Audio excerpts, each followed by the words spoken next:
नमस्कार, मैं एल के गौतम एडवोकेट आपका स्वागत करता हूं। आज की चर्चा का विषय सीआरपीसी सेक्शन 4। कई बार प्रश्न उठता है कि किस एक्ट पर क्या प्रोसीजर एप्लीकेबल होगा। दुविधा की स्थिति रहती है और हमारे सामने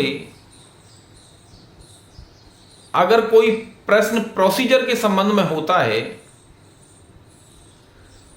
तब हम प्रोसीजर सीआरपीसी एप्लीकेबल करते हैं अथवा अन्य एप्लीकेबल करते हैं।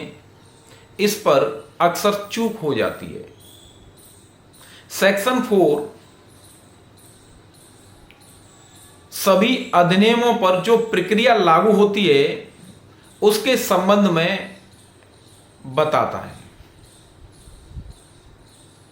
ये दोनों तरह के अधिनियम जर्नल कोड आईपीसी के संबंध में अपनी प्रक्रिया बताता है, स्पेशल एक्ट और लोकल एक्ट्स के संबंध में बताता है कि क्या प्रोसीजर लागू होगा।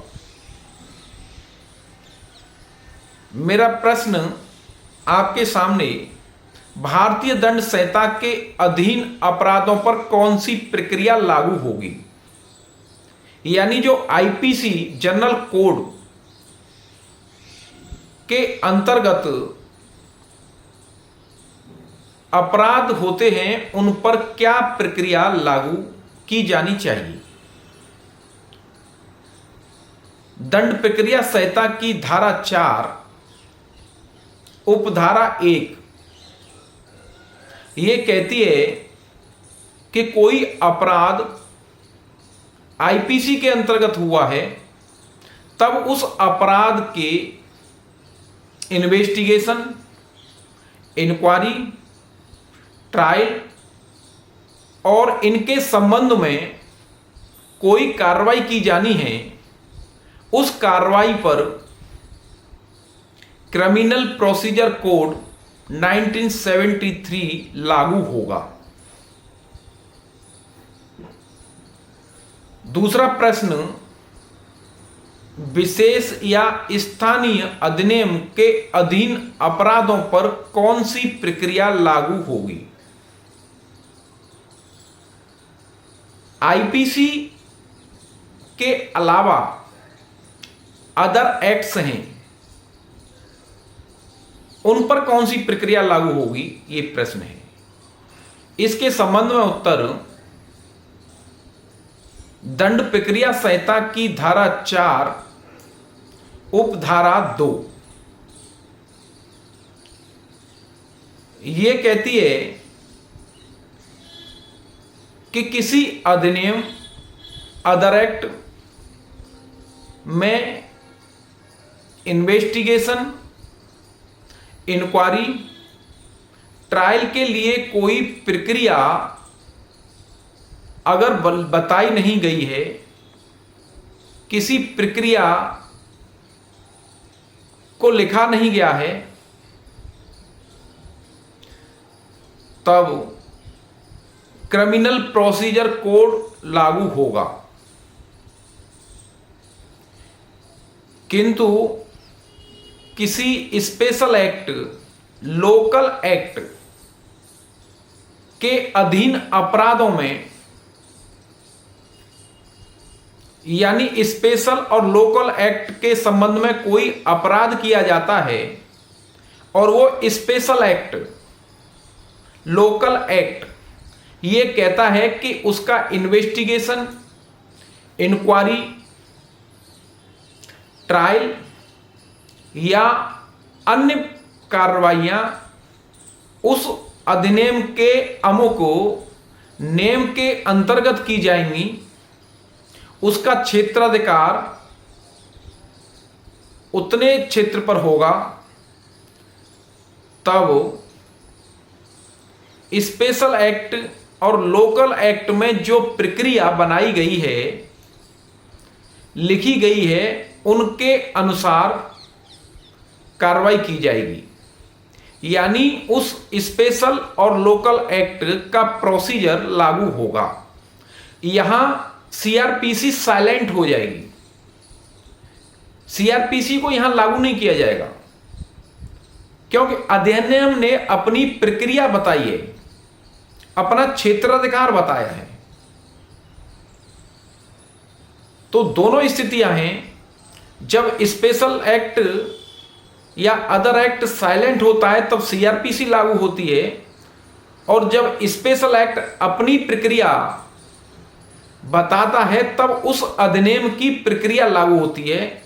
इस तरीके से धारा 4 सीआरपीसी दोनों पर लागू होती है और ये स्पष्ट करती है कि क्या प्रक्रिया किस अपराध के संबंध में लागू होगी।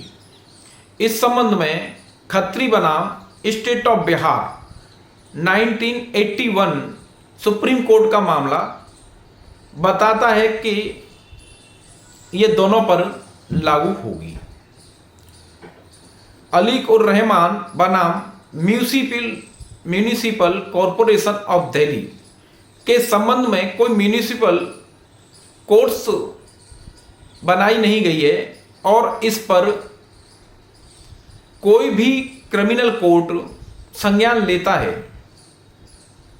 यहां सीआरपीसी लागू होती है। इसके साथ ही फूड एडल्ट्रेशन एक्ट का मामला, इसके संबंध में कोई प्रक्रिया इस स्पेशल एक्ट में